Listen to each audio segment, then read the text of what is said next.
All right, question number 8. To help fund your shoe game, you've decided to rent out your parents' backyard.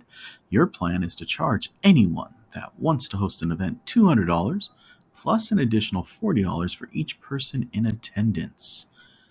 All right, so $200 is for the event. And then if someone shows up, you're going to charge them $40. All right. Write a linear equation that models the scenario where x represents the number.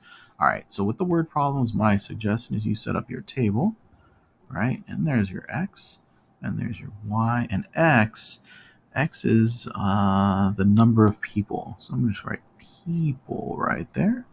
All right, and then y is how much money. So y is going to be money that we're going to charge the host. So the host is being charged $200 for the event plus $40 for each person that attends. All right, now my suggestion is just to run the scenario, right? So the worst case scenario for the person throwing the event is nobody shows up. That would be horrible, right? So we're going to put that. We're going to put nobody. Now, if nobody shows up, we are still good, right? We are still making $200 because that's what we're charging the event planner. And then if someone does show up, right? So one person, we now are going to get $200 plus $40, which is $240 total. And then if a second person happens to show up, we'll get $240 for the first person plus the down payment plus the event being hosted for $200, and then an additional $40. So that would be $280.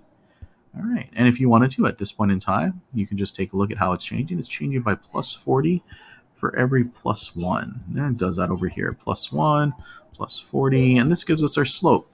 So we can say that our slope, m equals 40 over 1, or just 40.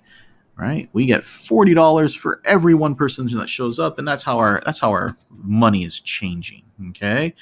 Next, we want to set up our equation. I don't like picking 0 because 0 does get a little nasty with me. So I'm going to pick that guy right there, and we're just going to go y minus 240 is equal to 40 times the quantity x minus 1. You want to get y by itself, right? You got it in point slope form, but let's get it in slope intercept. We got y minus 240 is equal to 40x minus 40.